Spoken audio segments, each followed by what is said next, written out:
The night of July 31st into the early hours of August 1st, 2025.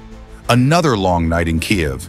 Air raid sirens wail, missiles cut through the sky, and the world watches as Ukraine's capital once again comes under massive attack. Explosions echo from the west and southwest of the city. This attack is not the first, and likely not the last, but the real questions are these.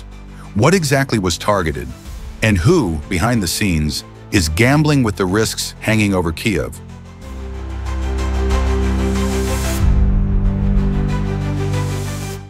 According to the Ukrainian military, Russia launched more than 40 missiles, a mix of Iskander-M ballistic missiles, Kh-101 cruise missiles, and others fired from Crimea and the Caspian Sea struck critical areas. But official statements always have limits.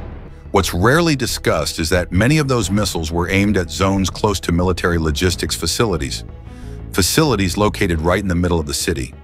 For civilians on the ground, it's nearly impossible to tell whether an explosion came from an intercepted missile or one that actually hit its target. Kyiv is protected by advanced defense systems, Patriot, Iris-T, NASAMS. But every system has its limits, especially when the attacks come in massive, sustained waves.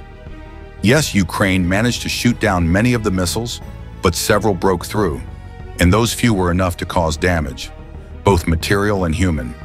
Even successful interceptions leave a cost. Every time a missile is destroyed in the air, its fragments still fall across the city below. So even victories in defense can mean destruction on the ground.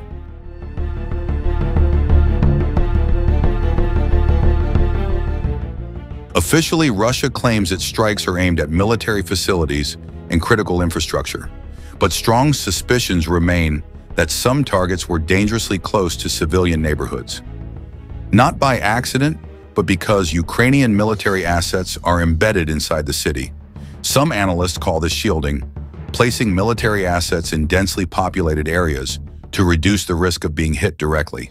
But this strategy raises a painful question. Is Ukraine using its civilians as the last line of defense?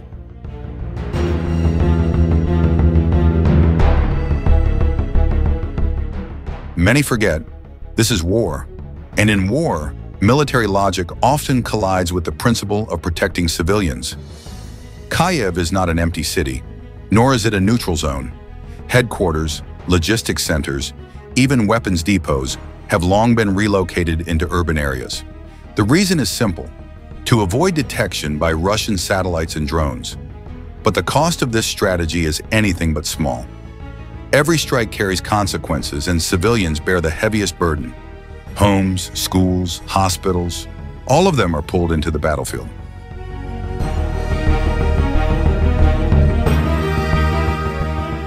As always, the world responds with statements. President Zelensky called the strike proof that Ukraine needs more Western air defenses.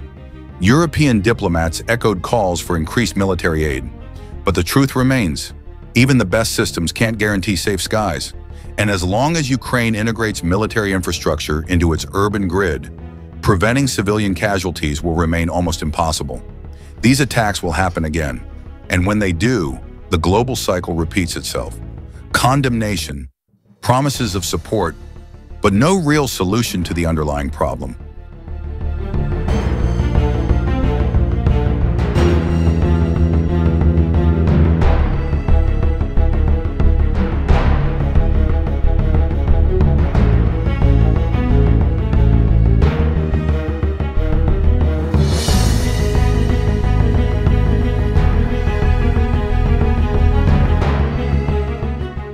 The August 1st strike was no surprise. It was part of the ongoing rhythm of war.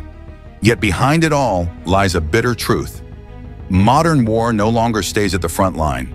It seeps into cities, into apartment buildings, into hospitals, into schools. And when every side begins to treat the city itself as a strategic zone, the victims are always the same: ordinary people.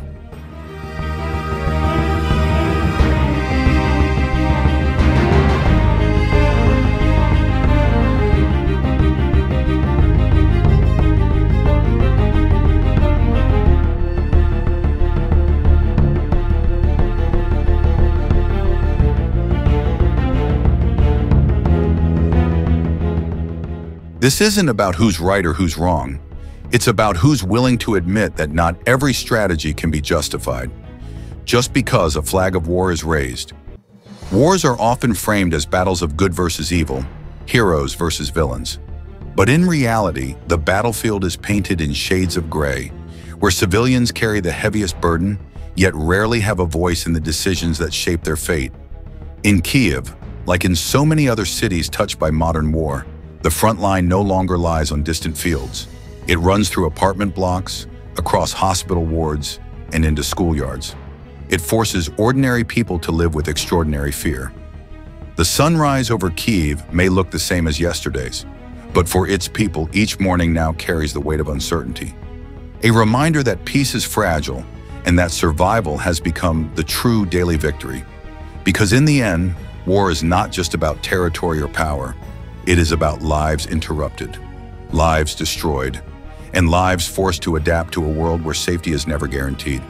And when history is written, it won't be the missiles or the strategies that endure. It will be the stories of those who endured them.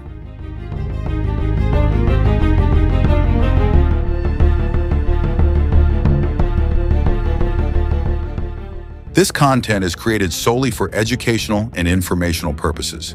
It is intended to provide insights based on verified data, credible sources, and careful analysis.